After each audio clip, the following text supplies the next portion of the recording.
And if necessary, destroy media narratives. I'm George Samueli, and with me today on this live stream, Monday morning on the East Coast of the United States, is the co-founder of the Gaggle, Peter Lavelle. Hello, Peter. Sorry, How are you? I was looking for Apple, but I can't find Yeah, it. but Apple's got other things to do. I got a busy. It's like he's got a busy schedule today, so he's not showing up. So how are you? It's very hot here today. Yeah, it is very hot. Very Yeah. muggy, very hot, very high humidity. Mhm. Well, because of I'm kind of disadvantaged in a way. Well, maybe advantaged depending on how you look at it. I've been able to watch all the new things that have come out Right. about the assassination attempt. Mm-hmm. Because I'm in such a different time zone, people can drop something. I can actually look at it because Right. most people, when they wake up, like 50 things have dropped. Right. For me, it's Right. drop. So truly bizarre story. The more we learn, the bizarre. It is very bizarre. One aspect of it that is very bizarre is, of course, the young man who is said to be the assassin, the would-be assassin, in that we really know nothing about him, and that is very unusual. And that there's no manifesto, there is no really any social media presence that anyone has spoken of. So no one has heard him speak out about politics. Doesn't seem to have made any kind of statements on anything. So you undertake this extraordinary step of assassinating a former president, possibly a future president, and you haven't left any kind of a document to explain why you're doing this. That is very strange. And it's just unheard of in any thing like this. Even the mass shooters, these sort of crazy mass shooters, usually leave something behind to give us an idea of what was going on in their minds. The only thing that's he was part of the rifle club. Yes. He liked shooting. Right. I mean, he was a declared Republican, but he donated. He donated $15. Yeah, $15. I mean, it's not exactly huge. And even so, he's a declared Republican. Is he really a Republican, or is maybe his parents just simply wrote it in? That's it. And people can call us on this, but in that part, in those parts, you basically join the party of your parents. That's what I thought. Yeah. And there hasn't been. I mean, I've seen hardly any references to his parents. I mean, I saw one story somewhere about his father, but his father again seemed to say nothing other than, "Well, I want to get to the bottom of this," or something. Yeah, that's exactly, George. We're cooperating. That's what we hear. That's it. Yeah, which again is very, very odd. And then somebody who knew him at school but really didn't know him. Well, George, maybe I'm jumping ahead here. Okay. But, looking at mainstream coverage like ABC News, again, I get the drips here because I'm so early in the game. George Stephanopoulos basically say, well, this is, Trump brought this on himself. Mm-hmm. They're not asking any of these questions at all, like right. Who the shooter was.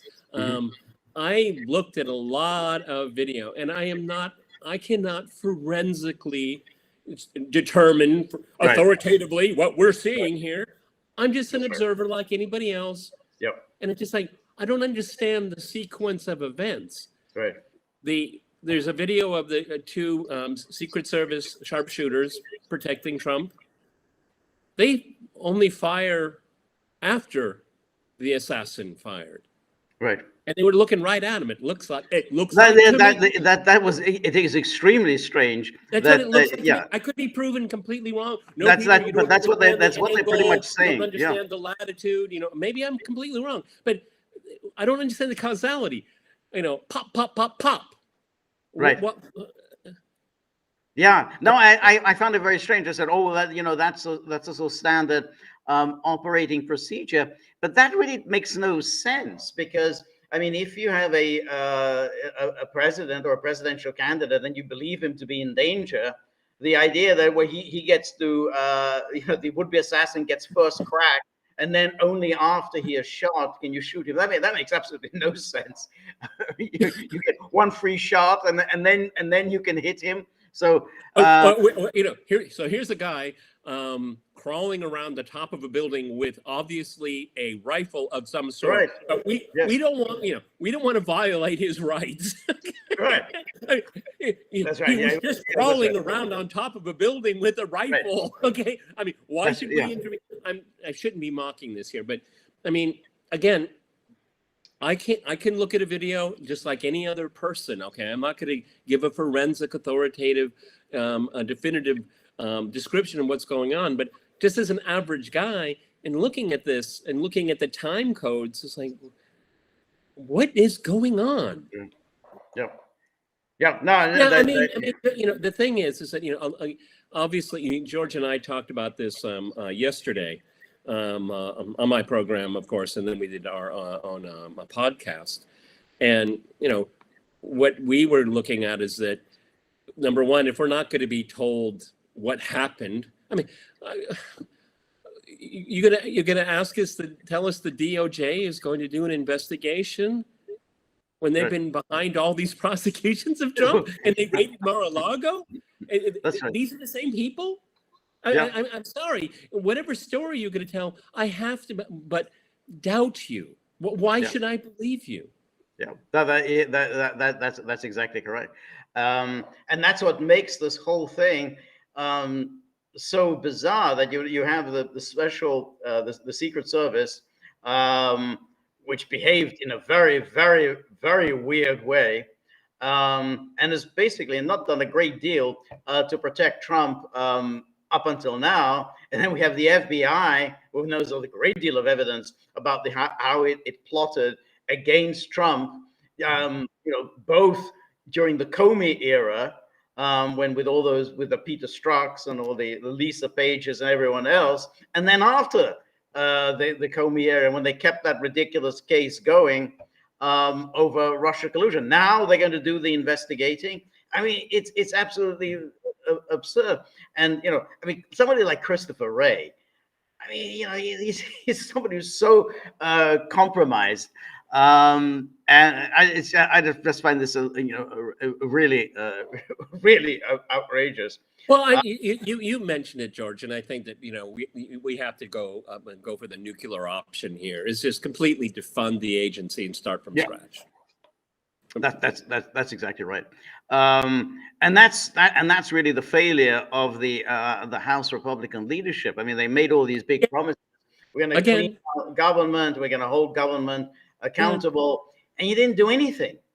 And it's not just a question of, well, our majority was very small, because Nancy Pelosi's majority was just as small. She made an impact. I mean, she did things. I mean, so but the Republicans, they just haven't really done anything. I mean, they had these hearings about the Biden family, and that didn't really get anywhere. I mean, nobody can still explain what the gravamen of the charges are against the Biden family.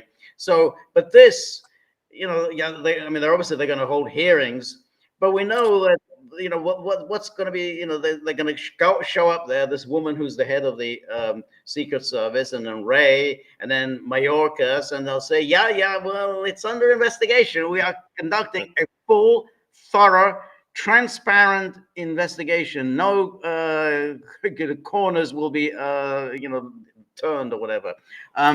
They did the January 6th bomber. That's been solved, right? Maybe that's right. Yes. Yes. Oh, no. I like the way they've also said that they can't get into this guy, the would-be assassin. They can't get into his phone. Oh. I mean, they get into everyone else's phone. They got, got into all the January the 6th people. They got everybody's cloud, but not this guy. Yeah, but they can't. That's right. But they can't get into this guy. They get this 20-year-old guy, but they can't get into his phone. The other thing which I find quite interesting, which I don't fully get about this 20-year-old, I mean, he apparently seemed to do quite well at school. They said he won some kind of an award, $500 or something, math, science award. He's geeky. Was it? He was Yeah, geeky. but $500, that's not nothing to an 18-year-old boy. Um, but why hasn't he gone to college? I don't understand. He's just sort of hanging around, working at a nursing home, doing some dietary work at a nursing home. Why isn't he in college? Then somewhere else, I would, oh, he's at community college. Why is he at community college? He seems to have done really well at school. Surely, he should be able to get into a state school. Why does he need to be in a community Well, college? George, I think, if we were assured transparency and honesty, my first question would be to Christopher Wray, have any of your agents ever had any contact with this young man? Straight out, public question. Answer it truthfully. That's right. Now they're denying it and say that they've had no contacts with him. All right. I mean, that's the story they're coming with, which again makes it very odd, because whenever you get something like this, like a shooter or an Islamic, jihadi sort of terrorist, there is always a record of their coming into contact, of their being on the FBI radar. Somehow, they knew about him, but they let it go because they had nothing concrete and whatever. So in this case, they're saying there was nothing on him. And apparently, I mean, is there a record of his actually talking to? But that's two different things. Have you had contact with him, or do you have anything on him? Those are two different things. Right. No, but that's what. Okay. But that, yeah, you're right. They're different things, but they're saying. But that's what is usually meant. I mean, in other words, is he? Yeah. Well, that's the kind of garbage they tell you. Yeah, but all right. But that's still on the question. Was he ever on the FBI radar? That's all. I mean, in other words, were they ever aware of his existence? And at this stage, they're simply suggesting that they were not aware of his existence. And then the other thing is, and in the case of when you have these mass shooters, is there's usually a record of the mass shooter having some kind of psychiatric treatment. If you do something as extreme as trying to assassinate a former president, you would think that there would be some record somewhere. You've spoken about this. You've discussed this with some people, or you've gone to a psychiatrist and say you're having issues, because with the mass shooters, there's nearly always something like this. Something that psychiatrists have known about his mental health issues, but it's very strange. There's nothing at all like this about him. Nope. And a lot of commentary through essentially the last 24 hours echoed exactly what you and I said yesterday. I was really kind of impressed with you, George, and myself a little bit, if I can say that. This tiny Secret Service agent woman. Oh yeah. That was very good. Yes. Yes. I mean, I don't know. I mean, because of photography and angles and all that, but I mean, she reached his chin. That's how tall that's she right, was. Yeah. That's right. There were two of them. There were these two these female Secret Service agents. Again, the one of them who was helping him off the stage. Again, she only reached up to his chin, but there was another one behind him. She was the one who was having difficulties putting her gun back into a holster. She kept putting it back into a holster. I mean, you have to think, you're not the right person in the right place at the right time. I mean, that's. However, I do like that ponytail, and I do like the glasses. They got that down. They got the sunglasses. But I'm not criticizing their small size, okay? But you need guys that look like refrigerators, okay? But in a way, huge guys. Yes, exactly. That's the point. You need former NFL guys. That's right. That's exactly it. No one is criticizing anyone for being short. I mean, it's not something you can criticize. I mean, people can't help the height that they are. I mean, but you can say, well, you're not the right person for this job. It's like, I'd like to be a firefighter. Yeah, but as a minimum, you want to be at least 6 foot tall, and you want to weigh at least 200 pounds. I have every right to play professional basketball, George. Exactly. I demand, the equal rights. So you're playing Discrimination against short people. I'm not short. I'm average size. Okay. Right. But that's the thing. I mean, it's like, you just have to accept that you're not going to be a basketball player. You're not going to be a professional athlete, and I'm not going to be a Secret Service agent. And you're not going to be a Secret Service agent, because that's the point about these Secret Service agents. They have to be really, really big, very tall, and very, very strong. So in other words, at that moment, they have to cover their client's body and make sure nothing happens. Like, and they did that with Reagan. I mean, remember when Reagan was shot, boom, just one. Remember that. Push, him into the car. I mean, that requires strength and speed. Well, I mean, the interesting thing there in watching Trump's iconic reaction is that I don't know if it was because the Secret Service realized he's a former president, okay? Because basically, when the whistle is blown and your code red, you protect the client, irrespective of what the client wants. But Trump had his way. He said, I'm getting up. I don't care what I'm getting up. Okay? That's it. This little woman isn't going to keep me down. Okay. I mean, it's interesting the kind of psychological dynamic, because we still have some sense of deference in our culture. Okay. I mean, Trump's a big guy. He's a really big guy. He's a big guy, yeah. And when he wants to move and do something, he can do it. And he did.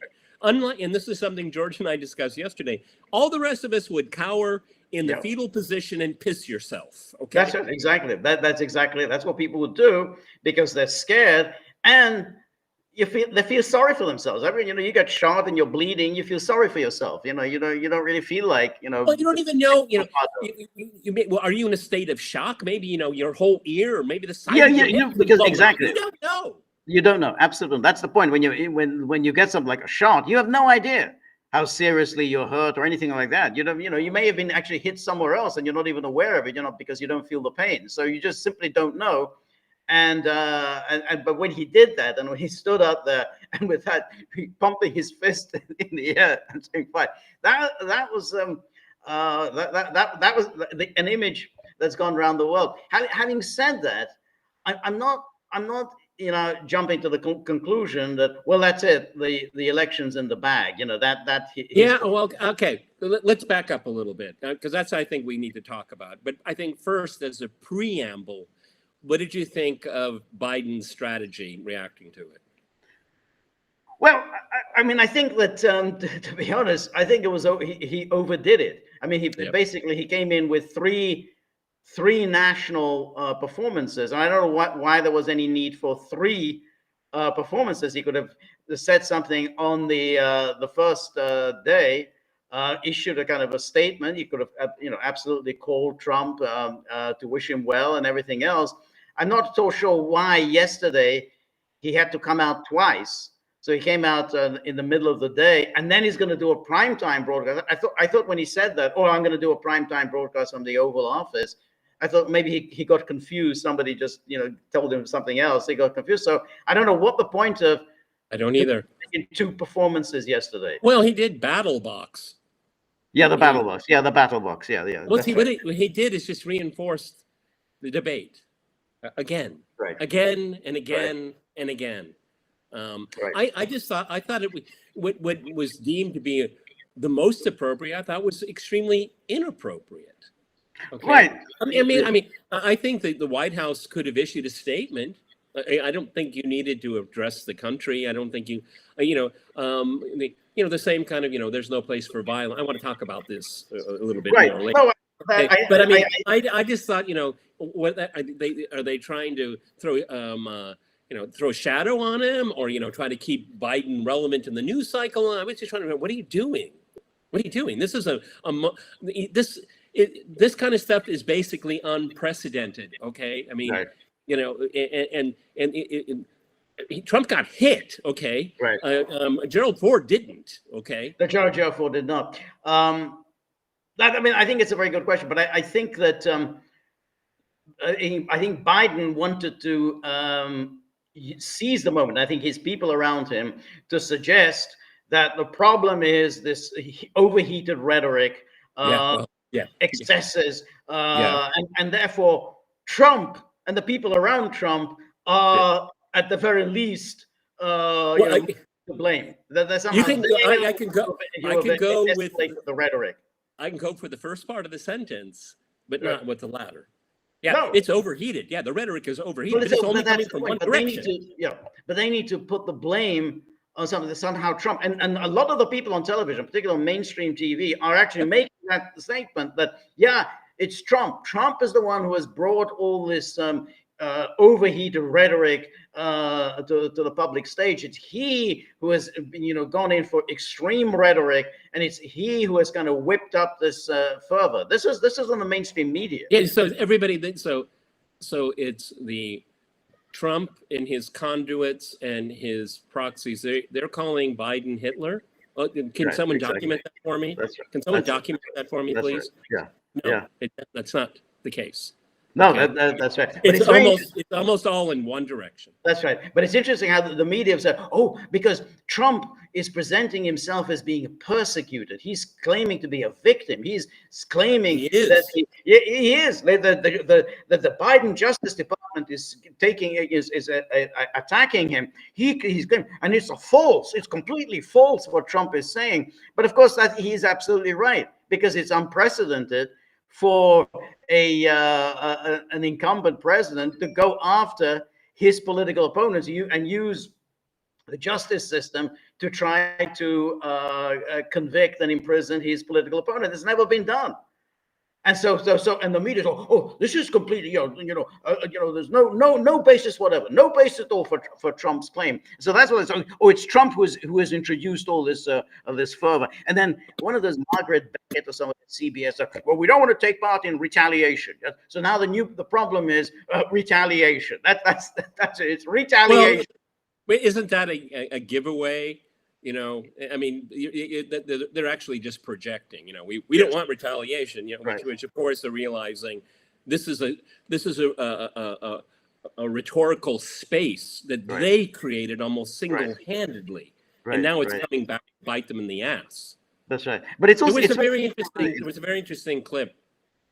It looked like the entire thing had wound down, and there was a Trump supporter, presumably, and he was just railing into Right. media, saying, "This is your fault. This is Right. your fault." And the police are like, "Hey, Joe, it's time to go. It's over." Okay, they kind of bear hugged him out. Right. Everything's cool, but he was livid, and I just thought, yeah, that guy's right. on to But I think, but I think it's very, very interesting how the media now making it about, oh, it's retaliation. That somehow the Trump, the MAGA movement, they want to retaliate. That somehow the real threat now is again MAGA, because they want to retaliate. That's where the problem is. It's a little like whenever there's an Islamic terrorist attack, the media, boom, they've got the story to go. The real problem is Islamophobia.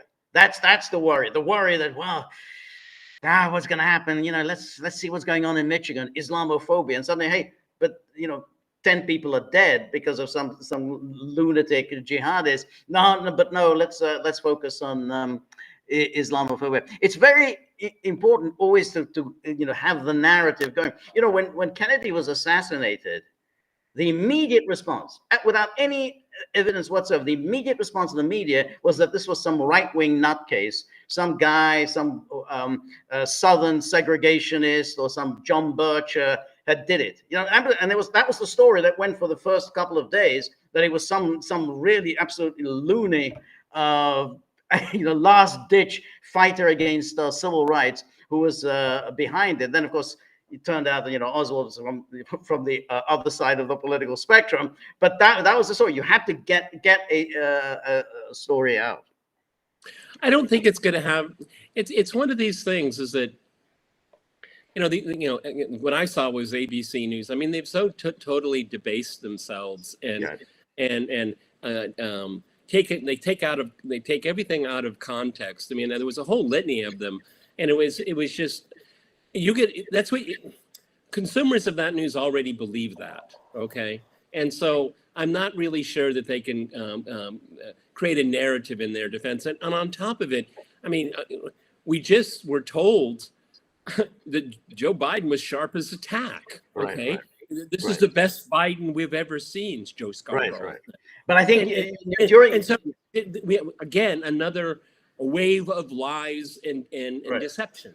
But you watch what happens during this week's Republican National Convention. They're going to say every time someone's going to come on, a speaker's going to come on and lash out at the media and so on. Thinking, oh, look what they're doing. Look what MAGA's doing. MAGA's putting a target on the backs of journalists. This is a war against the media. They are blaming the media for what happened to Trump. This is very, very dangerous. This is playing with civil war. This is, Trump is instigating violence in the country. That the story, within 24 hours, the story is who's behind the violence? It's Trump and MAGA, which are instigating Trump the violence. is behind the violence, but he's the one that is the victim of violence. I got That's it. That's it. All right. Let's okay. All right, let's go. You want to which way you want? Well, before we look at the questions, we talk about the what the effect would be politically. See, the thing is that all the formulas. We've all been used to these particular formulas. Well, this is how politics works. Until, of course, the formula doesn't work. So I remember when in 1991, George H.W. Bush, triumphant after the war, the first Gulf War, he wins.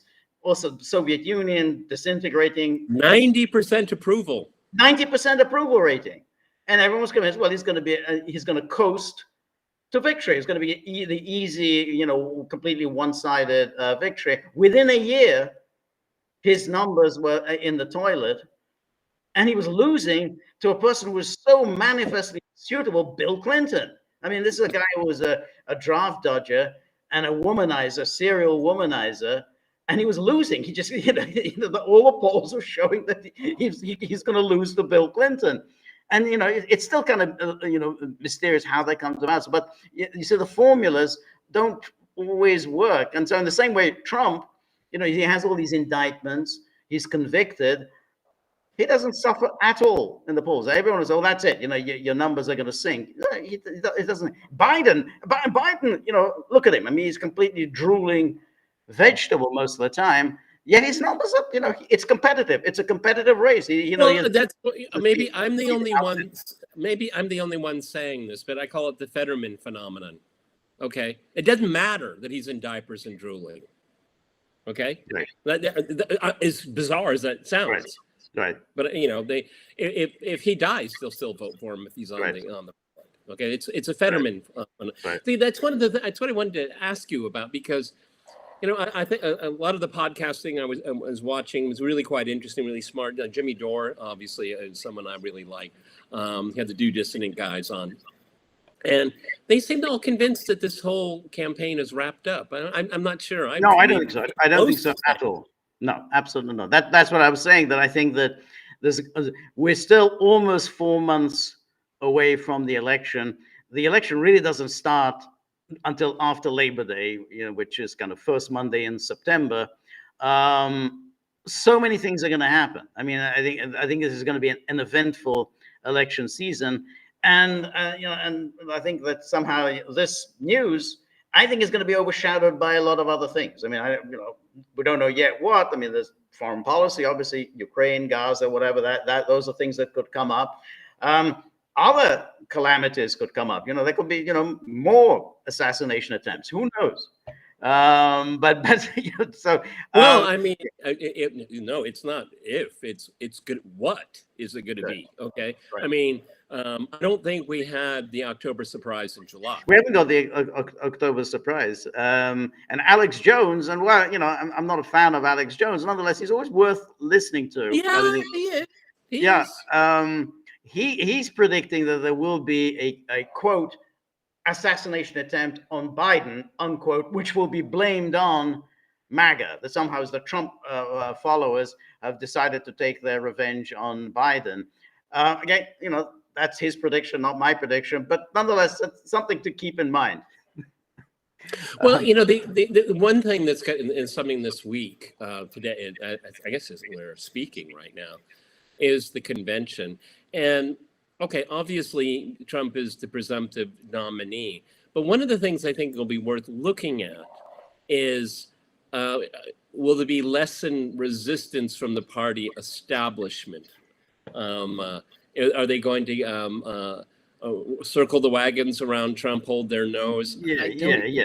I think that party established, that's gone. I think they're not part of the party anymore. People like Bush, Cheney, Romney. I mean, they're going to take no part of the convention. Keep people in power. I mean, yeah. Well, yeah. Well, that's an interesting question. I mean, when you have these conventions, these sort of big noises from the Senate, I don't know, they're not really around. I mean, is Mitch McConnell even going to show up? I doubt it. I doubt it. That's why I'm asking it. I mean, are they going to give tacit support, meaning stop resisting? Yeah, I think McConnell has already endorsed him, so it'll be tacit. Like, and the other big senators, Cornyn and they're just AWOL, these people. Exactly. They're the patrol. All right, let's take a look at some comments from Gaggle, and we'll start off with the people who posting on locals, and so Mary Grossman says, the take on Telegram mentioned the use of the American flag as an aid to the shooter. Thought that was I saw that too. Basically telling you what the wind factor is. That's exactly what I saw as well, which is again, that shows a failure on the part of the Secret Service, that this is something you should think about, that when you have a flag there, that tells a great deal to any would-be assassin, because they know exactly the direction of the wind and so on. So I think that's just a matter of incompetence, that they didn't think about something so obvious. And Z Greta says, you predicted the Democrats' rhetoric up to a T, including the lowering the temperature tone of phrase. Hats off. Thank you very much. I mean, that was it. It doesn't take a great deal of foresight to know how the Democrats are going to play it. I mean, so after all of the hysteria since Trump's emergence, fascists, Hitler, Mussolini, Putin, everything, existential threat, end of democracy, he's going to introduce totalitarianism and so on, then boom, they're going to turn around and declare we need to lower the temperature. The real threat is these MAGA. They're going to really, they're going crazy, and that we have actually got to make. And suddenly, and everybody, boom, it's like somebody gives you the marching orders, and everybody just chimes in. Yes, lower the temperature. Yeah, well, when the marching orders are announced, it's the left that is in lockstep. Right. Look, I don't want to go down too much memory lane here. George and I don't always like to highlight our age here, but I remember the Tea Party movement. There was no violence. No, there was none. There was some nasty things said, but there was no violence. Right. It doesn't come from conservative right. Well, that's exactly it, and even like they always they haven't stopped talking about January the 6th for 3.5 years. 3.5 years they've been talking. Yeah, well, we can talk about it too. That's right. And then again, well, who were the victims of violence on January the 6th? They were all Trump supporters. One woman was actually shot dead. Another two, I think, were just beaten to death. And they lied about it by claiming that she had diabetes and whatever, but we saw footage that she was just being beaten, and and then God, and then everything else was a lie. Like they attacked police officers and all this. That didn't happen. But again, who were the victims of the violence? Yeah, it was MAGA people. Right. It was primarily poor and veterans and retirees. Okay. That's right. Yeah. And all unarmed. Now, one gun was found. Exactly. Now, that's one gun. It was an armed insurrection, everyone. That's right. One gun, except for the Bird was the guy's name. Yeah, Bird, who didn't even lose his job. Amazingly, He didn't even lose his job, but he Yeah. did lose Glock for a while in a loaded Glock in a Yeah. Imagine that. men's room. You're a member of the Capitol Police. You leave your loaded gun in the men's room, and you don't lose your job. I mean, it's hard to think of a more egregious act of total incompetence. No, but George, you don't understand. He was the victim in all of it. He was the victim, exactly. He was. It's just men's, children could be in the men's room, just Okay. Well, let me ask my same question, but in a little bit different way, and then you can go back to the questions. Where does this come from? Operation Dump Biden, call it off. It's not necessary. The outcome is already done. I don't know where that comes from. And this is coming from people that I generally agree with on things. But every time they go there, I'm just like, why? Yeah, there's always this tendency to make categorical predictions. I mean, we try to avoid that. We try to avoid it. It's like, well, I mean, we talk about all the people of Russia and Ukraine. They're always telling us the war is going to come to an end, this time tomorrow evening. At the latest, by the weekend, it'll all be. Never done that. No, we've never done that. And the people who always want to do that, and I think that I don't know whether it's some desire always to be on the winning side, to believe that you're on the winning side. But anyone with any experience would know, there's an awful lot of things that could happen. It's like, there's so many unknowns in any election. I mean, we think about 2020, everything that happened in the 2020 election, from the George Floyd riots, and Black Lives Matter. And then, of course, we had the COVID lockdowns. Then, of course, we had the Hunter Biden laptop. I mean, it was just one event after another. You have no idea what else is going to happen. There's going to be an October surprise. I mean, there's going to be. I worry a lot. There's going to be a hell of a lot more violence because they're going to say, "See, this is the revenge. This is the revenge." Yeah, absolutely. We were pressing it. The revenge. The revenge. I think there's going to be a lot more violence. Absolutely. I mean, what I worry personally, and this is just something. It's my gut. I can't point you to any kind of empirical evidence. I'm not going to go there. My gut tells me mass casualty, terrorist. Good. I really worry about that. That could happen. Yeah, no, I agree. And again, there's also the foreign policy thing. Who knows what kind of events can take place. Well, the slaughter in Gaza continues. That continues, but there maybe something very unpleasant could happen in Ukraine or in Russia. These all people of which don't give up. These things. Yeah. See, this is a message, and I'm glad George just said that because it ties things together with this election. And with this insane foreign policy, it's run by people that will never give up. No, they will. They cannot contemplate it. And I was thinking about this having lunch today. We see the NATO forcing going up the escalation ladder. We're going to see that in domestic politics too, George. There we go. That's right. Exactly. I mean, and I mean, we've already had that, but we can keep going on that. Well, a peaceful transfer of power is the hallmark of American politics. These people aren't going to give up. No way. No way. And it's very interesting because the peaceful process. We're going to play for keeps. We play for keeps. That's right, and it's very funny because we've talked about this a number of times, but that when Jamie Raskin said we are not going to certify a Trump victory, it barely no one made any mention of this. Hey, I thought you were for the peaceful transfer of power. I thought Vox Populi, Vox Dei. Oh, that's it. There's been a vote and we have to recognize the vote. No. Apparently, no. That doesn't apply to us. That just applies to you. You've lost. And because the dreadful, dangerous precedent has already been established, they won't certify and they will impeach him before inauguration. That's right.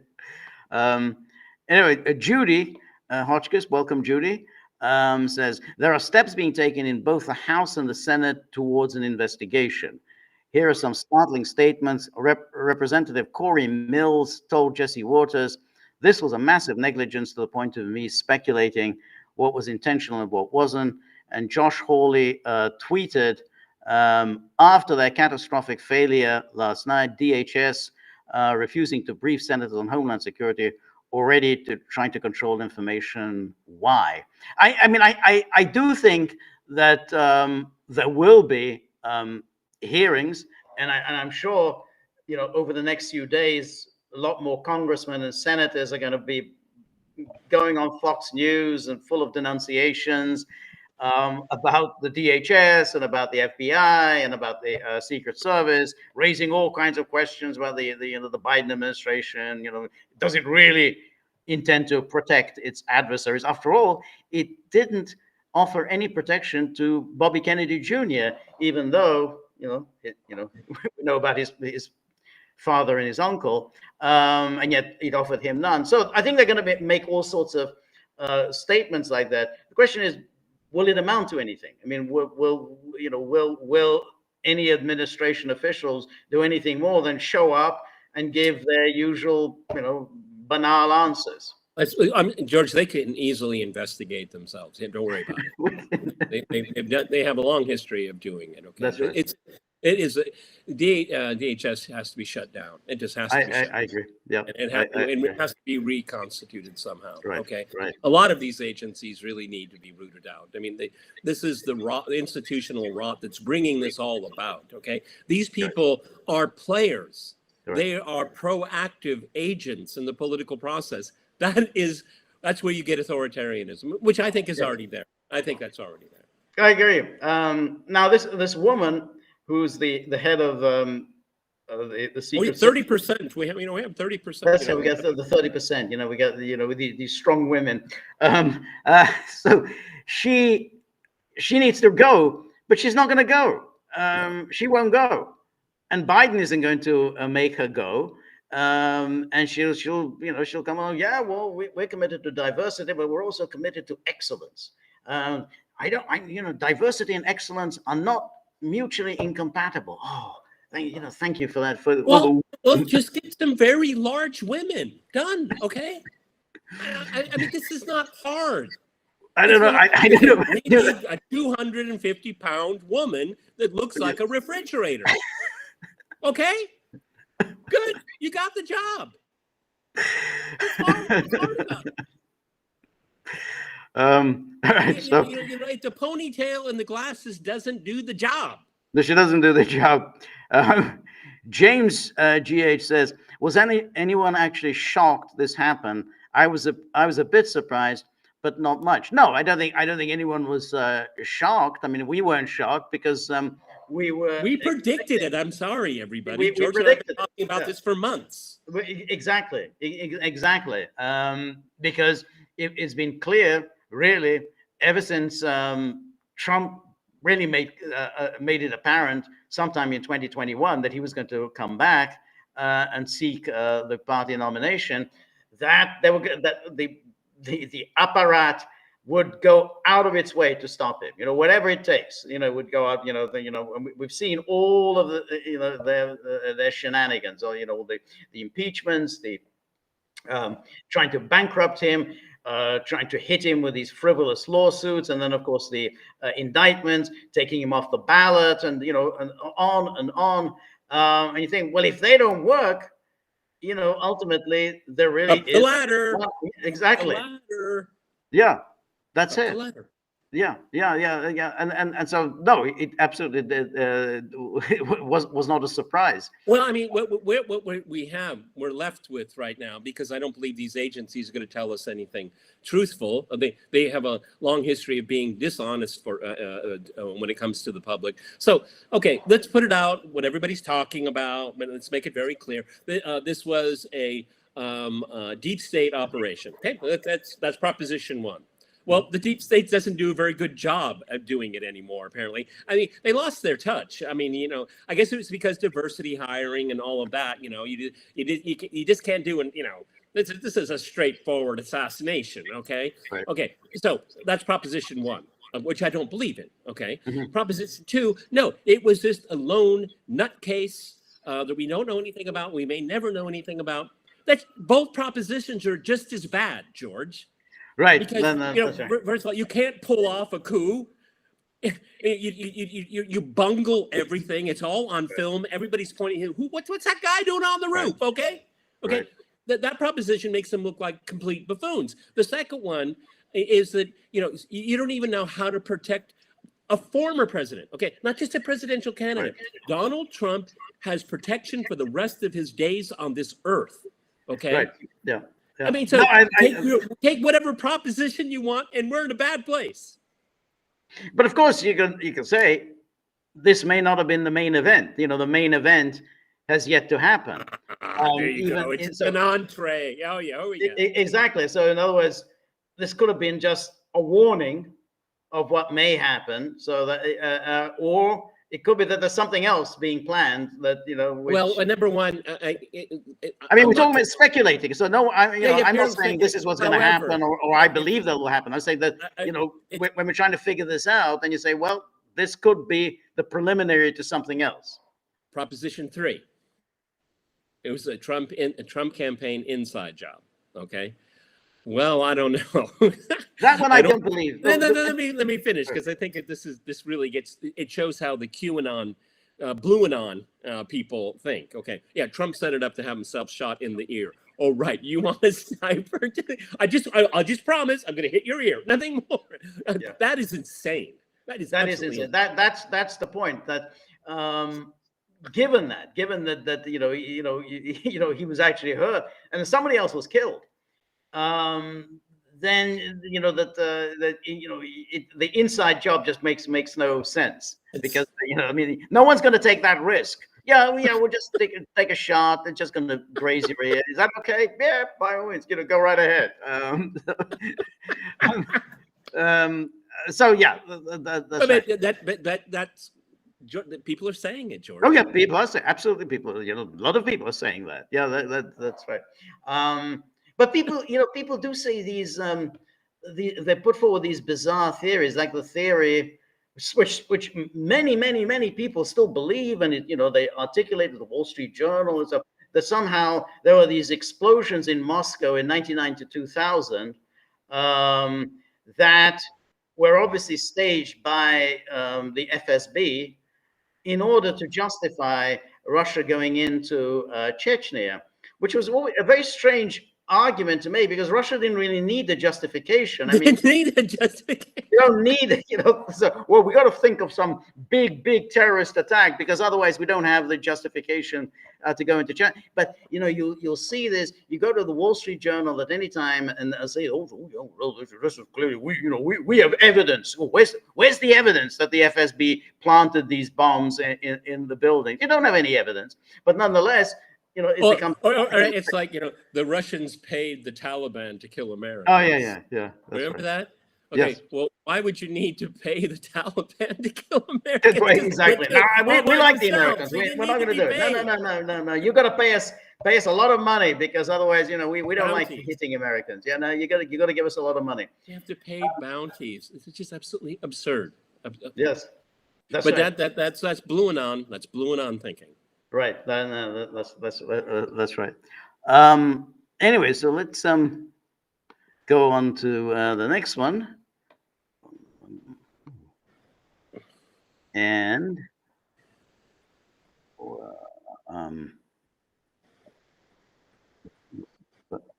okay. Yeah. And then R. Brown, 1958, says, doesn't the absence of any social media footprint or other potential trail for the shooter make sense to the planners? He's like the burner phone or untraceable handgun. He's allowed to take the 5 shots before he's eliminated, and any remaining trail, if any, is sufficiently scant to plausibly claim he's a lone gunman. Move along. The movie is so old and so sad. I think that's a very good point.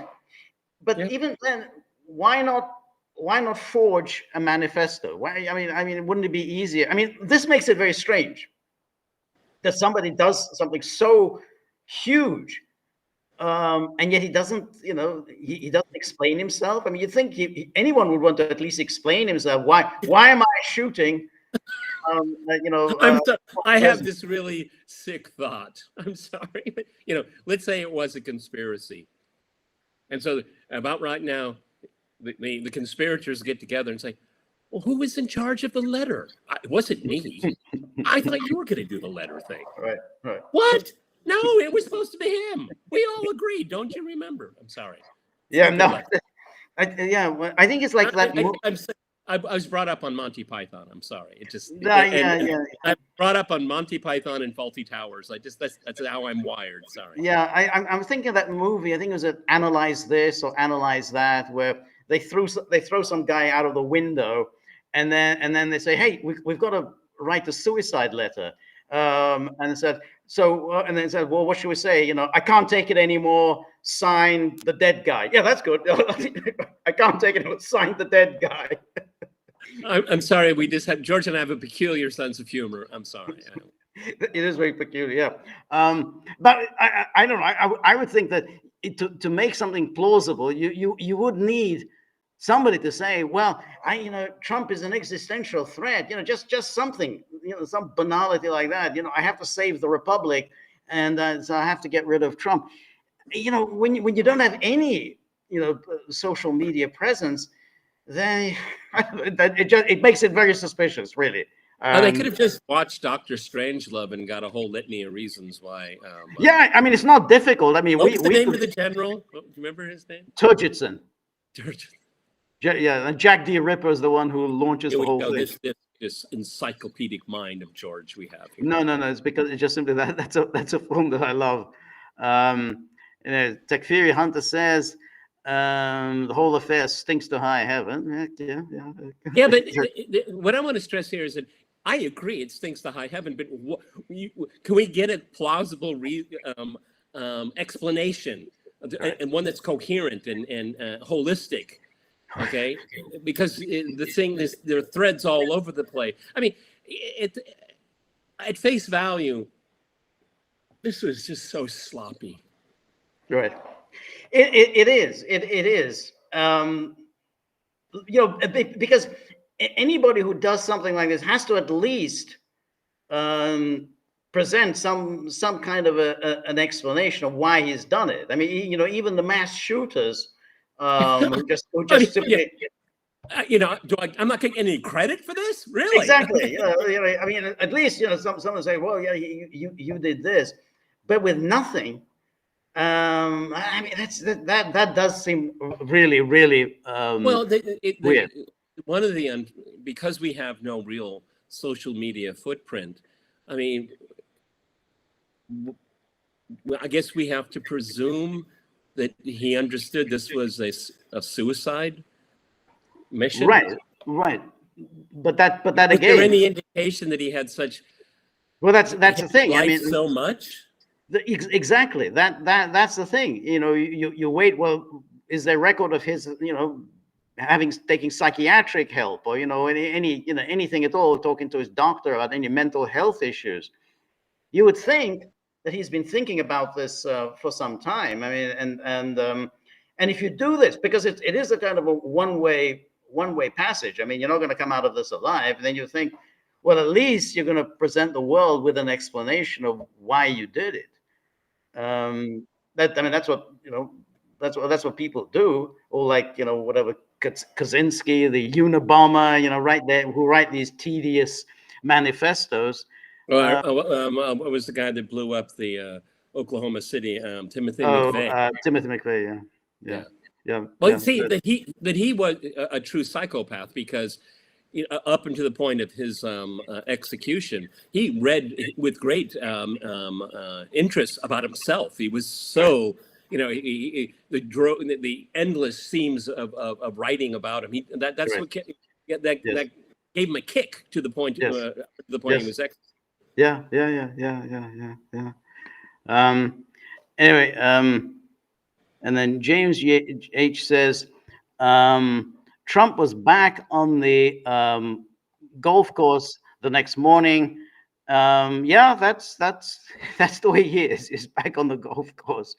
And then Judy says both of the shooters' parents are licensed psychologists. I didn't Oh know my that. God. According to local news, also both are registered Democrats. Okay, so obviously that is Well, there's conflicting reporting on that. There's is that conflicting.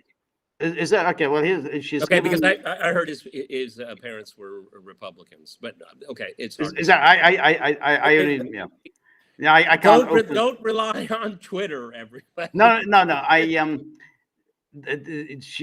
Judy sent a link to open, but it says sorry, the content is not available in your region, which happens a lot with local newspapers that I can't see it here in Hungary, so yeah, I can't open it. So I mean, so if, you can send a copy and Hey, paste one this thing, article. one thing seems to be clear because of where location where the deceased and his family lived. It's upper middle class. Okay, Yes, exactly. it's a comfortable environment. It's exactly exactly. And he himself, had a good school record. He wasn't any sloucher. I mean, he obviously did well in math and science. Won this prize. So, but again, as I said, it's very strange that having done rather well at school, why isn't he in college? I mean, that's again odd. Um, and then Mary says, a message from Mrs. Trump was on RT, I believe. If this was Biden, I'm sure we would hear from Dr. Jill. Yeah. Melania wrote a letter, and yeah, that was a kind of a touching letter. And Melania's gotten such a bad rap. yes, I yes, don't know what that woman did to deserve what she's gotten. no, it's entirely due to her husband. I mean, I think it really is quite extraordinary that I mean, other people have mentioned this, but it is extraordinary that she's the most glamorous first lady, certainly since at least Jackie Kennedy, and not one woman's magazine has featured her. Not one fashion Well, magazine. I remember during Trump's inauguration in 2017, we had it wasn't necessarily a Trump victory party, but it was, celebrating the defeat of Hillary Clinton. Right. That's what brought people together, because the Right. people I knew just absolutely, they said, Trump, we'll see. Right. But Hillary, we dodged that bullet with her. Right. Okay. Right. And I But can remember what she was wearing, and everybody in the bar went, oh, he's like, wow, look at that. Okay. Right. Right. No, that's right. That's no But that's Barbara what's Bush. that's what's so hilarious that Hillary Clinton. I don't know how many women's magazines, how many fashions magazines To this featured day. Clinton, or Michelle Obama, and even Jill Biden. I mean, they constantly feature Dr. Jill. Dr. Jill, exactly, Doctor. Yeah, it was very funny. One of those, The View, the one with what was the name? The crazy lady. Right. Okay. Yeah.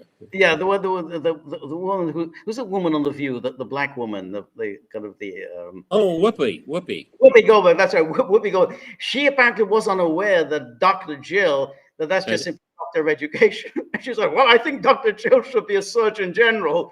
She's an excellent doctor. She's a first. Everybody, I know Whoopi and her history with The View, and the only time I ever come across that program is when someone's criticizing it. I've never watched the program. No, me neither. I don't. Time is precious. Okay, Yeah. But I should make it publicly known. To this day, I have a little tiny soft spot for Whoopi Goldberg because she played in Star Trek. Okay, and she played Guinan, and it was a nice role. I liked her role. Okay, she loved the series so much that she actually, imposed herself, and she got a part. Okay, Right. Yeah. Just that kind of. Yeah. But I've never watched that, but I think it's kind of endearing where she just didn't know that she wasn't a real doctor. It's an easy. Well, she didn't really know the history of racism in the world, too. No, she didn't know that either. Yeah,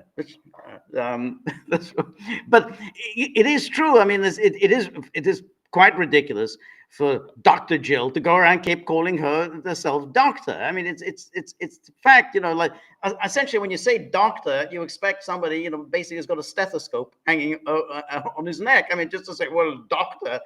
I mean, lawyers get a doctorate, from law school. I mean, they don't go around, calling themselves doctor. I mean, we would say, Well, I it's think an innocent mistake that Whoopi Goldberg made. my theory of the case, they call her doctor because they know that she has one patient and it's her husband. I think you're right. Well, I mean, she's involved with the drugs, the diaper change, the Yeah, yes. Yes. all other kind of domestic issues, if you know what I mean. Yes, exactly. Anyway, James says a week in U.S. politics is a long time. Yes, that's right. That is the funny thing is that phrase comes from Harold Wilson, the great British Prime Minister. He said a week is a long time in politics. Who'd have thunk that should have become a kind of a famous phrase said all over the world. But it is true. A week is indeed a long time. Well, one always has to wonder about that. I mean, because we get so much dishonesty from people in authority, you can't help but think, is this all by design? Right. I mean, because what we have here, and people have their prejudices, but we've seen in a very short amount of time narratives flipped upside down, inside out. I mean, it's hard to keep up. It's hard to keep up, honestly. That's right. That's exactly it. And then R. Brown says Fetterman and Biden are the proof that control of the election, machinery, and media are far more important than the actual abilities of their candidates. Yes, they could get the Stay Puft Marshmallow Man into the Senate in about 20 states. Yeah, I mean, I think it's somebody here, the Gaggle, I think made the joke, obviously, for somewhere that, how about a Biden Fetterman ticket? It's a no-brainer. Look, I mean, if the donors want it, they'd get it. There was a silly woman on MSNBC when Fetterman was elected. I don't remember which one. They all seem to use presidential timber. I just that's right. That's right. That's out of their mind. That's right. Yeah, the presidential timber. Yeah. That was. One of the interesting things. I don't know how many viewers right now saw the.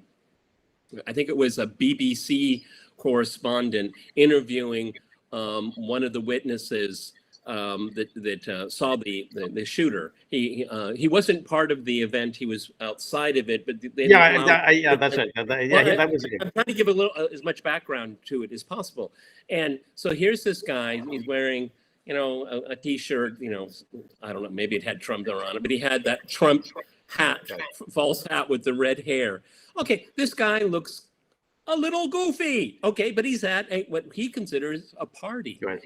And so, what I liked about it was a BBC guy. It was a British guy, maybe looking at this guy through British eyes and not through the eyes of CNN.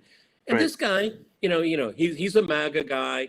Okay, he spoke in very kind of colloquial terms, but he's very articulate in what he had to say, what he experienced. He answered the questions thoroughly, and he looks like some kind of country bumpkin, a little deplorable guy. But that's what they want you to see. But if you let these people talk, it's a very different story. Okay, I found that really interesting. No, that's right.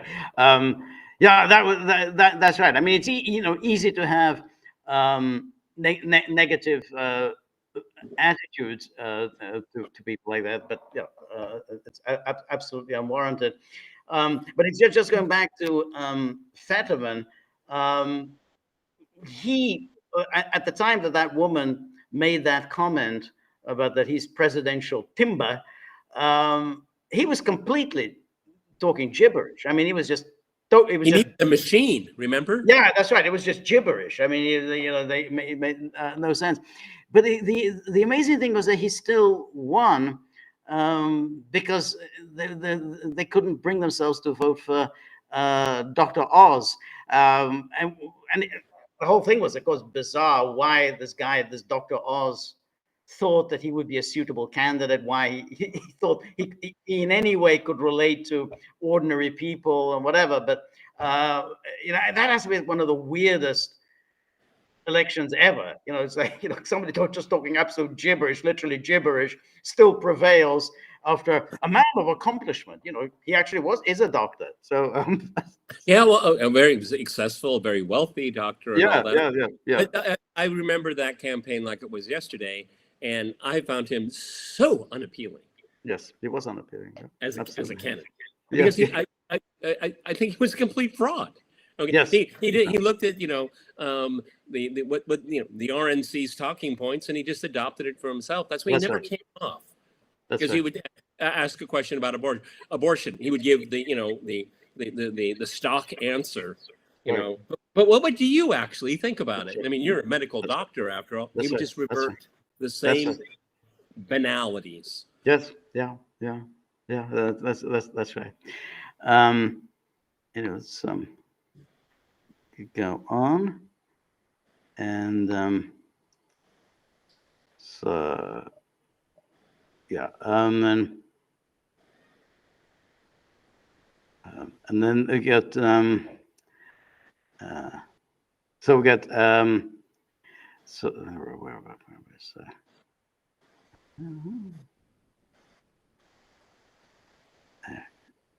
yeah. Apple is out like a light.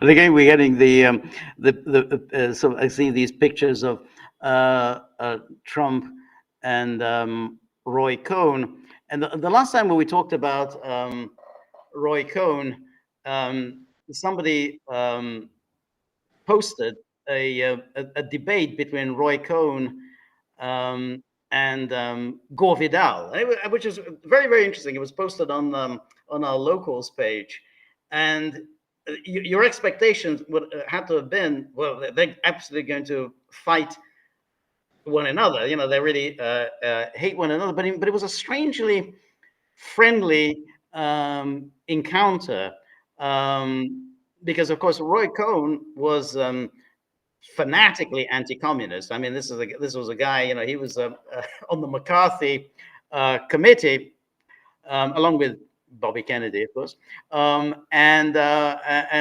he was, he helped Bill Buckley. Bill Buckley, his career started when he wrote about McCarthy and his enemies, and Cohn kind of helped him with that, and Cohn was denouncing some. This was a long time ago. Some documentary on NBC or ABC, I can't remember, which was saying attacking McCarthyism and so on. And he said, no, McCarthy was this he was a great man, blah blah. And Gore Vidal just sort of liked him. And it was a very strange encounter. People can find it for themselves that it was a friendly encounter. And you could say maybe Gore Vidal fancied him. That's what I was thinking. I mean, I think there may be a kind of a. We say basically what we think here, folks. That's exactly. There was a kind of a certain bond between Gore Vidal and Cohn, but it's also maybe that Gore Vidal just sort of liked Cohn, that he was a rogue. He kind of liked the idea of this rogue character, who and the government had been going after Cohn for years and years, bringing all sorts of cases against him with not a great deal of success. And I think that Gore Vidal kind of liked him, that he continues to. Gore Vidal is really an American original. I mean, there's enough stuff on YouTube, and he is a very interesting character. Okay, he was. I think, unfortunately, his closest relatives around him in his latter years should have kept him off air, because he did a lot of appearances, and he ended up being quite silly and unserious, which he wasn't. He was a very serious and very smart guy. Right. Okay, you could really disagree with him, but it's one of those things, and it's intellectually challenging, because you can say, I think you're wrong, but you build a pretty interesting case. Right. And he was a beautiful writer.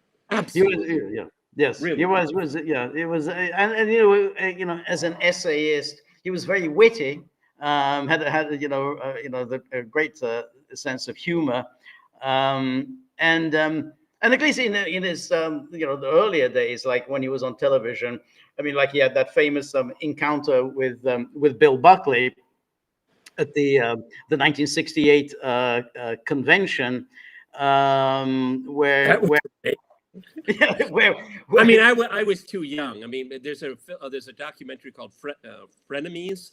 You ought to take a look at it because it's all about that encounter, and they build the whole story. It's actually really well done. right, That's the kind of documentary I'd like to make. I thought that was really good. right. But what happened was that Gore Vidal, I think, accused Buckley of being a fascist, Yep. and then Buckley, I think he responded, I'm going to sock you on the jaw. I think you faggot, or something like that. It was not a happy encounter, but he said this on national Well, television. and this name won't mean anything to probably anyone watching this stream, but Howard K. Smith, which was very iconic in his day, was like with John Chancellor, Mhm, mhm. Peter Jennings. Okay, this is the people that were second tier to like Walter Cronkite or Dan Rather, which I always despised. Eric Um, Severide. yeah, there you go. There's another. I Yeah, haven't heard that's him in right. a Yeah. long time. Okay, Yes. but George is right. I mean, what was said during that back and forth had never been heard on television before, probably No, not even no, radio. no, And he no. was, what did he say? What? On a live national TV? Right.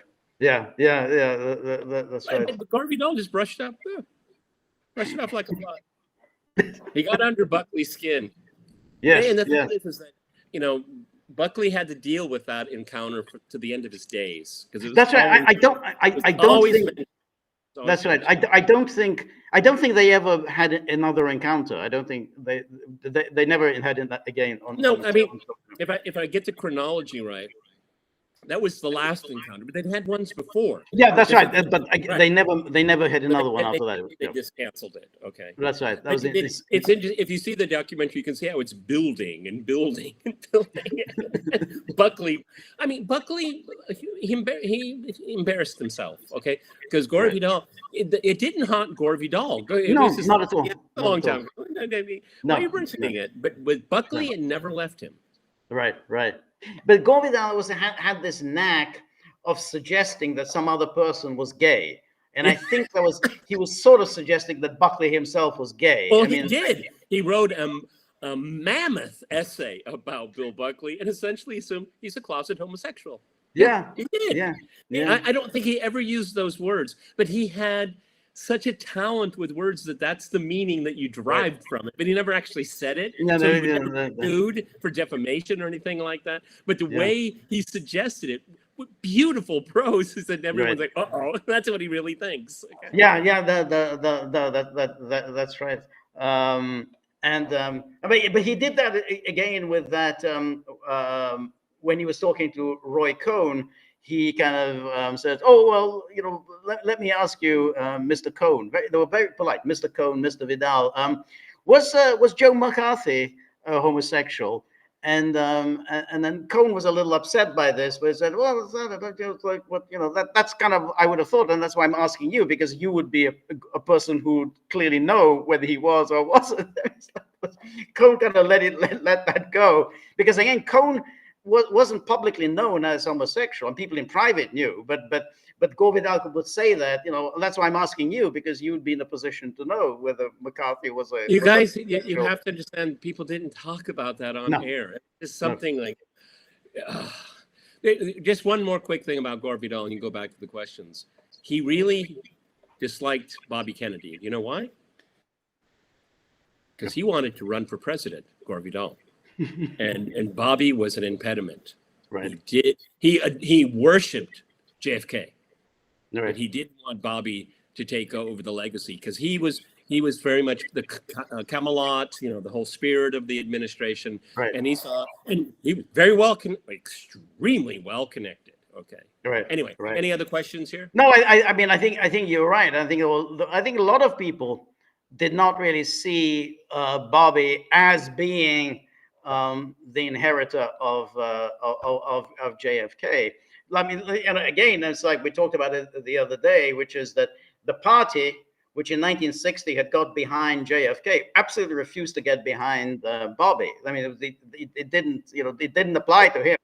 It's such a good point. Okay, because everybody thinks that he was the natural successor. No, He wasn't. No, And the absolutely not. party was backing LBJ. The party back to LBJ, and then back to Hubert Humphrey. And Joe Kennedy knew, the old man, he was still alive then. The old man knew that the party is not going to get behind Bobby. That they didn't see Bobby as their friend. They remember him from when he was on the McClellan Committee, going after organized labor. They just simply, and then he had kind of declared war on the party, supporting, the blacks and the youths and so on. So, okay. R. Brown, 1958. Thank you very Okay. much. Howard K. Smith, awesome. Harry Reasoner, John Chancellor, David Brinkley, Chet Huntley. Yep. Chet Huntley. Greatest hits. Greatest hits. There was the Huntley Brinkley show. Right. That was a little before my time. I never really saw the Huntley Brinkley show. I saw David Brinkley when Brinkley ran the show that I think George Stephanopoulos runs now. That whatever it is on ABC, that was run by David Brinkley. But I missed Chet Huntley. I missed them all. My John Chancellor was my favorite for some reason. Oh, you liked him? I don't know why, but I was. You have to understand, everyone. There was no internet. There were three national networks, and then you had your local affiliate, and there wasn't a lot of choice. Okay, it was really interesting, is because at that time in the 60s and 70s, where you had a homogenous media sphere. Okay, so we all watched the same television. Right. And obviously there would be regional accents, quite literally accents, but political accents as well. So it would be very different in San Francisco from New York. Right. And then everything got so homogenized. When I was a very young man, regional accents in the United States were very strong, very strong. Now they have mellowed very, very much because of media and now social media. Right, but the homogenization, I mean, if you think of these people, Brinkley, Cronkite, Severide, and others, they had a homogeneous accent. I mean, it's very hard, it's a very nondescript. What accent did they have? What did they call it? Did you know? No. It's called Chicago accent. What is it? Chicago accent. There's actually Dan Rather, a Texan. Well, Dan Rather's a little different. I think he does have an accent, but the others didn't. He had a real strong Texas twang. Yes, he did. He literally went to Chicago and had worked with speech therapists to modulate his American Chicago accent. It was all intentional. Right. But I have to say that I don't really mind the homogeneous accents. So, if you look, what used to be in England, you used to have the news on the BBC, and you used to have the BBC English and received pronunciation. And the whole point was that everyone can understand it. You have so there's a received pronunciation, you listen to the news and everyone understands it. Now anyone can come along with any regional accent, and you have no idea. They're reading the news. I have absolutely no idea what the person is saying. And it doesn't really matter what they're saying. It doesn't matter. And it's also not received pronunciation, because they do very bad things that you're not supposed to do, which you were taught from an early age not to do. Like they drop the G's at the end of their words, like beginning, ending. And it's so grating whenever you listen to this. I know it's coming. I know a word with ending in a G is coming, and he's going to drop it. Or they drop the T's. Manhattan.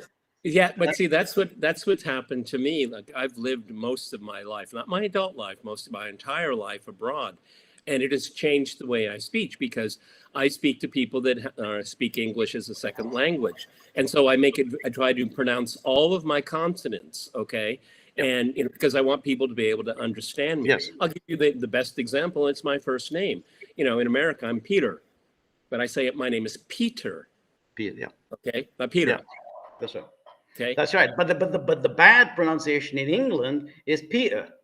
That's not me. No, I know, and it just drives me up the wall. It's a very lazy way of speaking to drop the T's, because it's an effort to say the T, so you just drop it. And again, so that's why I kind of like that, that homogenous way that Cronkite and all the others. And it's when you look back now, and in particular when you look at the Kennedy assassination, and you saw all those characters there, Cronkite and Robert McNeil, and I think John Chancellor was also there. It's striking to see all of them there on that day. But that was a time when there was a trust in the media. Okay, people trusted Walter Cronkite. Yeah, they did.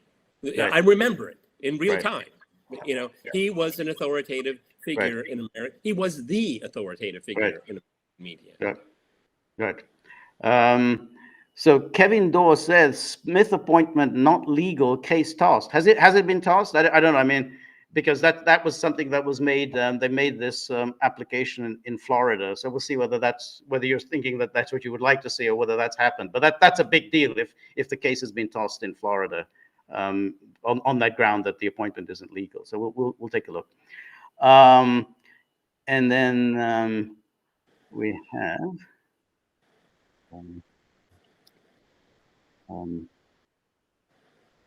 So Ryan McClellan says they can't have Trump in, as he will end funding to Ukraine. My guess is they can't risk Trump getting in. Well, he's not going to end. No. Yeah, I don't think so either. Nice idea. Nice idea. Look, I mean, this is all speculative, but George and I have been observing over the last few weeks. And it's because of the story is so much on up until the assassination attempt on Biden. Trump either has intuitively, or he's beginning to listen to people, and he's really moderated a lot of things he had to say. Look, he stood next to Speaker Johnson and backed that mammoth $61 billion bill, for foreign aid. So I don't see Trump his calculation is this: is that, look, I don't think we should be spending the money there, but I want him to remain president, okay? Because they're just going to impeach me again, okay? That's right. So he's not going to fight them on that, okay?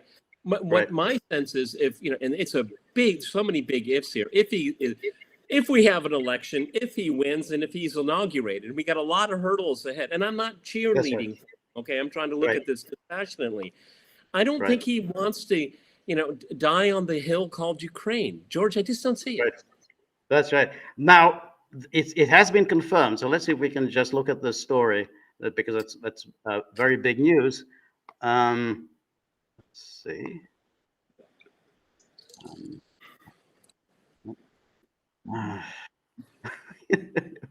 I usually use my phone. I usually use my phone when I want to. Yeah, but I want to be able to share it. Oh, you want to put it up? Okay.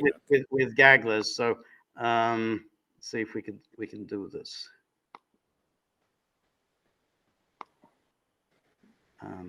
Now, where is it?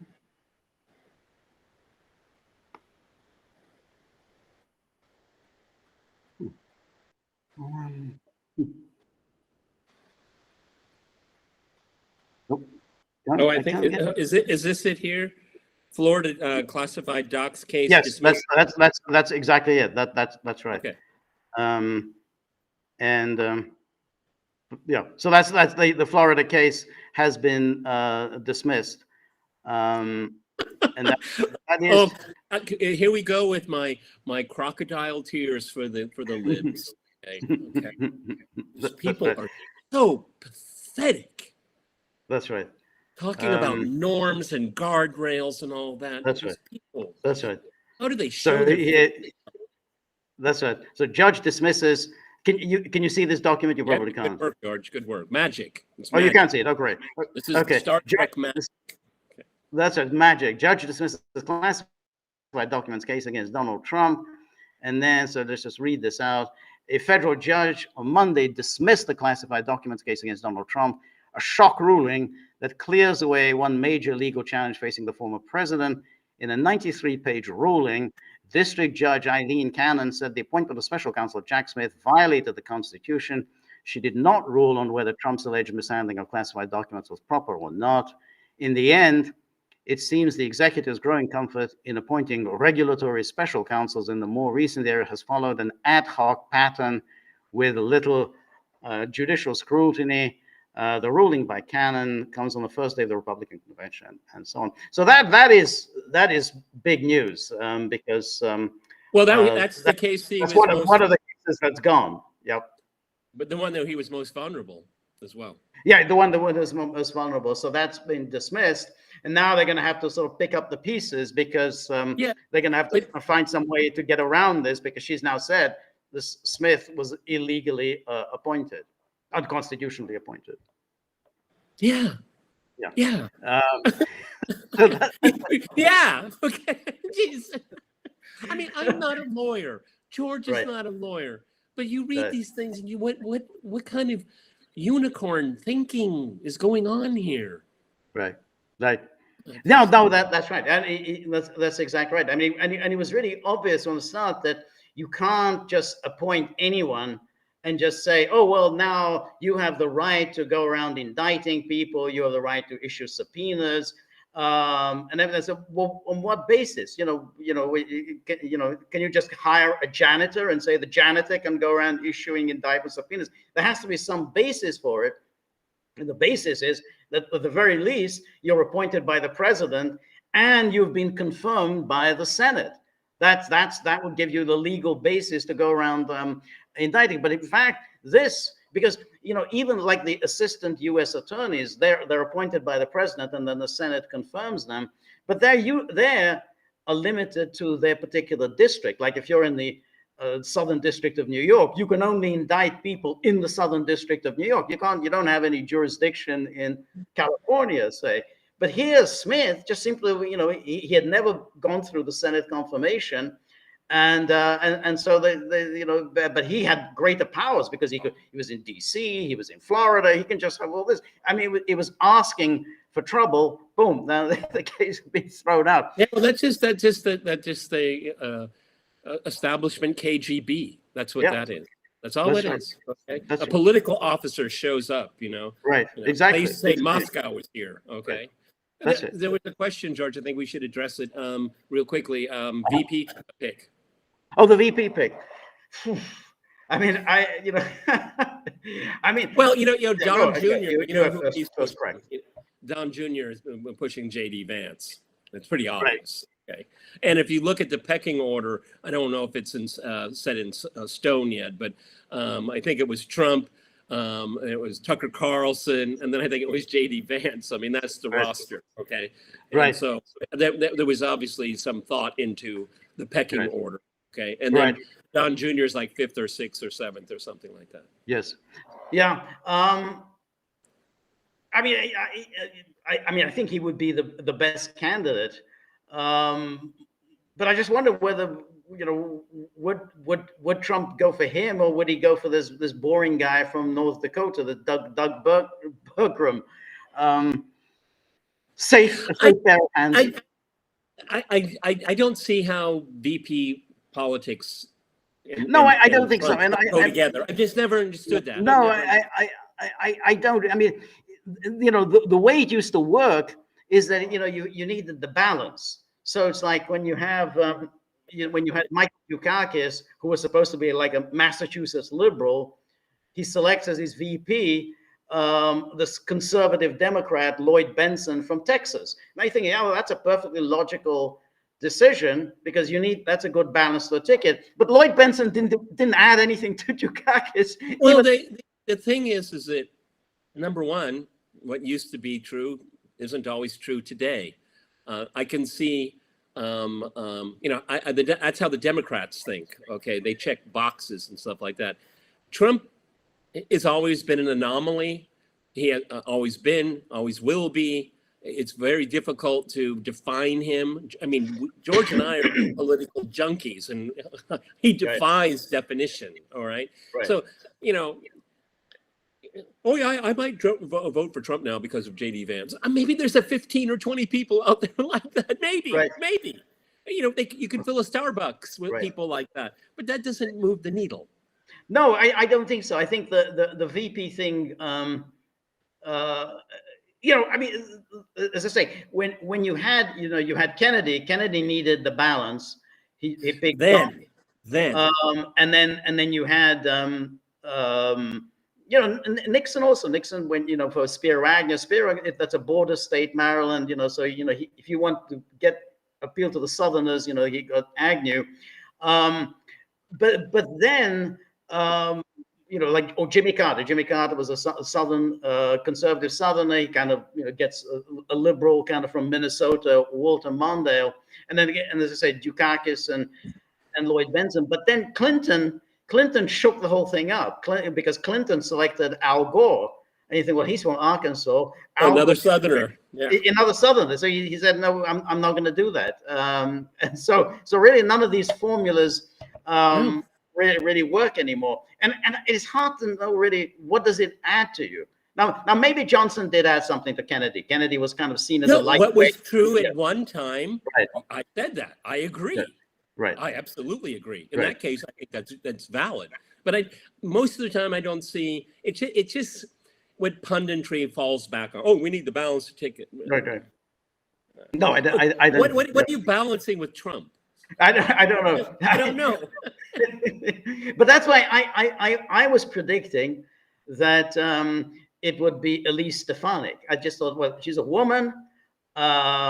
She's fervently pro-Israel. And she's from New York, and Trump wants to make it a race in New York just to make the Democrats work for winning New York. And I thought it just makes sense for him. I mean, I think it does make sense for him, but it doesn't look like Stefanik is on the short list. Not even on the short. But I don't know. I don't know. I don't know about that one. I mean, I find her witch hunting just to be obnoxious. I have to say, when she was eviscerating the January 6th process, I thought, wow, this is a strong, coherent voice. But her Israel First stuff, I find it obnoxious. I mean, I find it obnoxious. This is, holding her truth hearings and firing people. I mean, I find that it's so divisive. And I think it's immorally corrupt. It's absolutely corrupt. I agree. I find it obnoxious as well. And I find it obnoxious whenever these Israel firsters, first of all, suggest that they are actually America firsters, whereas in fact they're Israel firsters, and they sort of confuse the two countries. But no, they're the same country. That's what they think. It's but even more obnoxious is when they want to suggest that anyone who criticizes Israel is somehow he supports Black Lives Matter. He's with the Muslim Brotherhood. He's with the Islamic Jihad. He said, really? I mean, you're supporting all of these groups, and that's what they want to do. They want to say, hey, if you hate all those things, you hate Black Lives Matter, if you hate Islamic jihadis, the people go around throwing, blowing things up, then you have to stand with Israel. It's a total dishonest, deceitful way of thinking, but that's what these people peddle. I'm just against genocide. Sorry, it's really it's really simple for me. So let's see.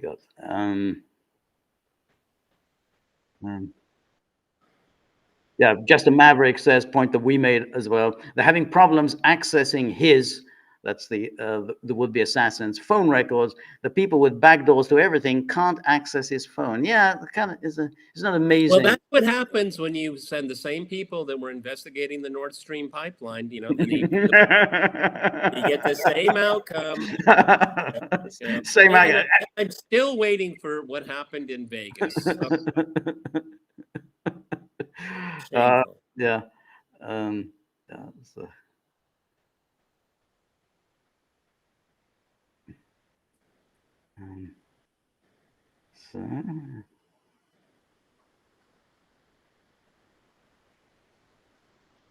you have a lot of fans. Peter. No, I don't have any fans, but you have fans here. So, I was just wondering, who Trump took Trump took along for his golf game the next morning. so, by the way, and so who's your predictions who's going to be VP? In all indications, it's going to be J.D. Vance, and George and I have talked about this possibility. I'm a very mixed opinion about it. I think J.D. Vance he's in his 40s, right? Okay, Yeah, he's a young man, Mhm. and he's got a long way. I mean, he's in the Senate. Okay, Yep. he's genuinely popular in his state. I think he obviously he'll run again. I just think it's too early. I just think that I'd like to see more J.D. Vance and not just kind of segued into the Trump orbit like that. It's because I've been following J.D. Vance way before he ran for the Senate. Right. So Right. I have a much robust Right. view of him. Okay, so Right. I don't think it'll help or hurt Trump. I just don't understand deep stakes when it comes to Trump. I just don't. No, I don't know. I mean, I think Vance will I probably. guess he has to have one. That's the point. Yeah, no, but I think Vance would help him. I think he's an attractive character. I think he's very smart. Really, very smart. Yeah. Whereas I don't see how Doug Burgum would help Trump. Who is he? He's governor of North Dakota. I mean, that's about all I know. Okay, but my question stands. Who is he? and Rubio certainly doesn't help him. I don't get the logic of Rubio or that's right, or Tim Scott or any of these others. They make absolutely no sense. Somebody says Nelson Rockefeller. Nelson Rockefeller would have become president. That was a kind of a lucky break that Nelson Rockefeller didn't become president. He almost got there, with Gerald Ford, for reasons that have never been quite explained. Gerald Ford named Nelson Rockefeller his VP. Obviously, somebody had told Ford to do this. I mean, there had to be. You don't just decide. I think I like Nelson.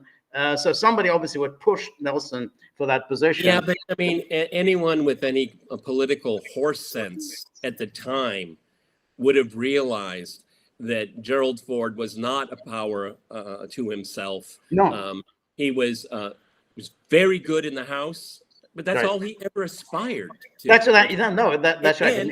And it was very, very clear. I remember I was very young at the time, but I remember the mood in the country, and it was a change mood. But that's it. But if that's why Jimmy Carter. Nelson, you just got in the wrong cycle. You just absolutely the wrong thing to do. And I think as you and I have discussed before, by 1974, the Rockefeller wing of the GOP was not of any significance. It was in 1960 Rockefeller wing was important, but by 74, it really wasn't. So it didn't do it. It guaranteed that Ford would be challenged for the nomination. Look, in 1974. Okay, in 1964, there was something called a Rockefeller Democrat. There was something called that, and it was used a lot. By 1974, there was one Rockefeller Democrat. That's right. Yeah,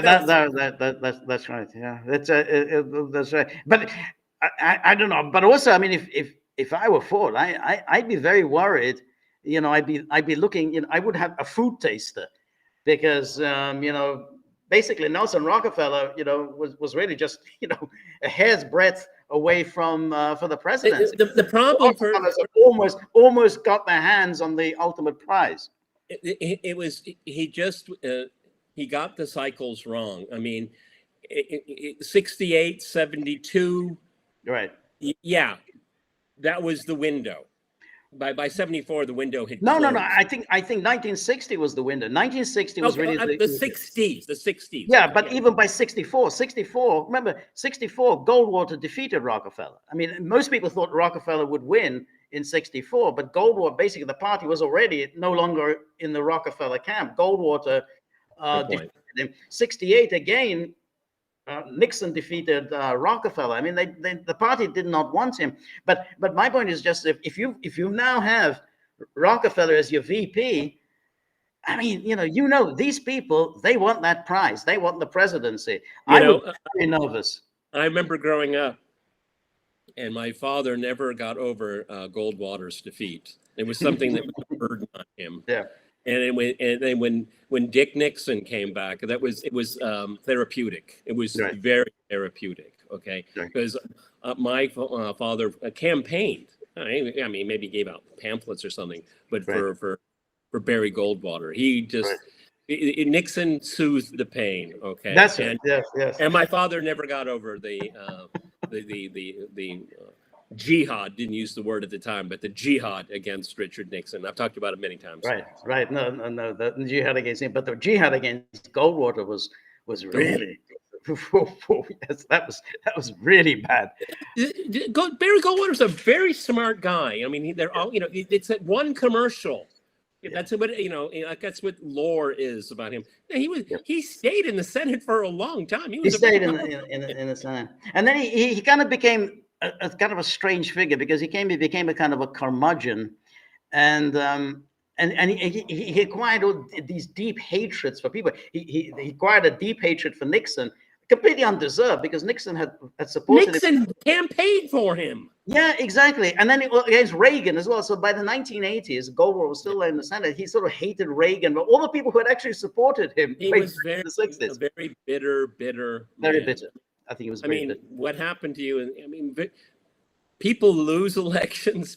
People don't usually lose like Goldwater. Okay? That's right. That's usually. Right. Yeah, that's right. I think that's right. It was the margin and the nastiness that was directed at him. I mean, you had all those.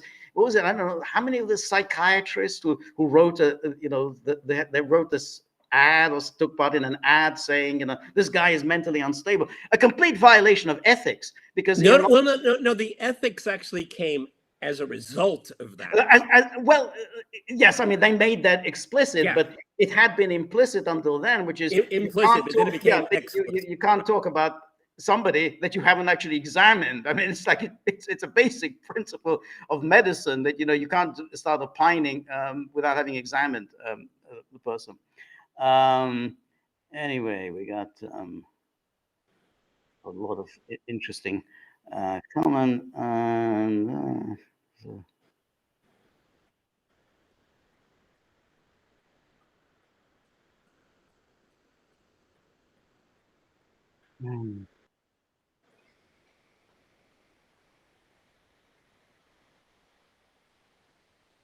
I don't see any trolls today. No, which is always good. Well, but I think we never react to it. Okay, so no, exactly. Waste all your time. It doesn't. And Angelo O'Meara says it will all end when the UK returns to the EU bloc. Brexit was the catalyst for these sequence of events. Brexit, pandemic was City of London, the EU. Yeah, I mean, I think that's the direction I think Labour will move. I don't think they're going to get back during. I think. Well, I read today in the news cycle today is that Labour has given up on even thinking about going back to the EU. I think in the first term, but we'll see what happens when they're re-elected. These are all Remainers, the people who are running. Yeah, what I'm hoping for is the EU will collapse before the UK can get back. Well, I hope so too.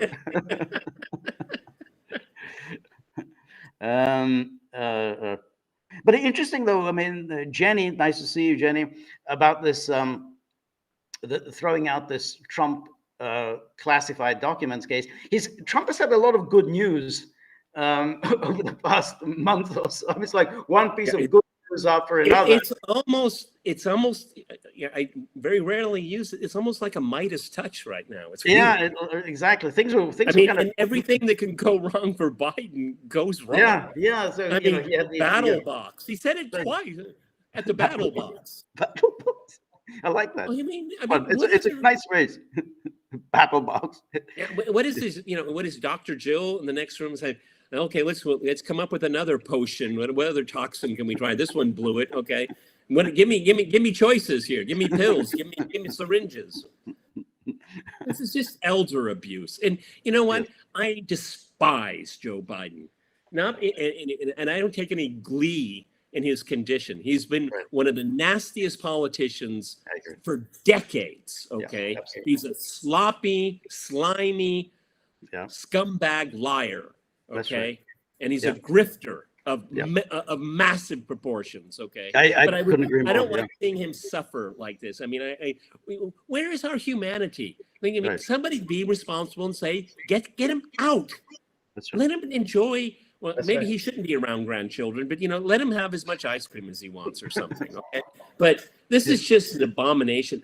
Living outside the United States, everyone, the U.S. is the laughing stock of the world, and people Right. are terrified of the Right. country because it is a laughing stock. No, absolutely. And he, he's been a terrible person really all his He's a life. terrible person. Yeah. Exactly. Not only is he, a warmonger all his life, again, bombing all sorts of countries that can't fight back. But I mean, on a personal level, I mean, if you go back to the plagiarism, I mean, if it was just one instance of plagiarism, okay, you can do that. People make mistakes. Two instances, okay, people make mistakes. But if you're a serial plagiarizer, then there are real questions about you. If you make up ridiculous stories, like you got arrested in Johannesburg on the way to seeing Nelson Mandela, and you just made up the whole story out of whole cloth, then there's something really wrong with you. And that's the career of Biden. I mean, Biden is a serial liar and a very nasty piece of work. I mean, after all, it won't be forgotten what he did to Trump. I mean, the lawfare that he waged against Trump, that was him. He instituted that. The Justice Department wouldn't have just gone ahead and done it without, Biden urging them to do so. In fact, the media reported that actually Merrick Garland was hesitant about going after Trump, but it was Biden who put pressure on him to do it. So yeah, very, very nasty piece of work. Look, everybody, the Justice Department, at least traditionally, now we're leaving the guardrails behind. A president decides the priorities. Okay, he can say, my priority for the DOJ is fentanyl. Do it. Okay, That's right. Shut that down. Right. Okay, or Right. other illicit thing like cyber warfare or something like that. No, Right. this administration said no. Go after my political enemies. That was That's their right. priority. That's right. Exactly. Well, Peter, I think we've covered, I think, many topics today, and Time flies. time flies when you're having fun. So I think Well, one thing I want to say, and I, yeah. I think it's important too. George and I talked a long time last night, and we talked about a lot of the issues that we've talked to today. And then an entire news cycle went by, and then I watched what other people had to say. George and I were ahead pretty much again, almost every single issue that has been discussed. So we went over it with the information that we had at the time. That's okay. Right. Yeah. So the effort is put in here. We put in our time. George does the slides all the time and all that. So I think I'm kind of winking and nodding here. A little bit of help wouldn't hurt. We'd appreciate it. Okay. No, exactly. That was the sound says, no, don't leave yet. This is 20 times 20. Go, don't go. All right. I'm afraid. Sorry. But if you join us on our locals page, you can become our member, and a subscription would definitely not hurt. So, and then you can have us more frequently than once a week. So if you miss us, and it's understandable that you miss us, just please join us. The Gaggle.locals.com. Please become a paying subscriber. I think it's great value for money, and above all, it kind of puts Johnny Apple in a reasonable mood. I mean, I know Buddy. It's hard now to get around Buddy. He's not. Yeah, but at least approach with caution. Exactly. So if you join up, and it'd be really, really helpful. Anyway, thank you very much, everybody who was with us. Please, thegaggle.locals.com. I'm going to be doing my solo live stream tomorrow, 3 p.m. Eastern time. Please join me then. Johnny Apple's not going to be there. He'll be fast asleep, but he will be checking later as to what the tip jar situation is. He's like that. So remember, if you like the Gaggle, please like, share, and subscribe. See you soon. Bye.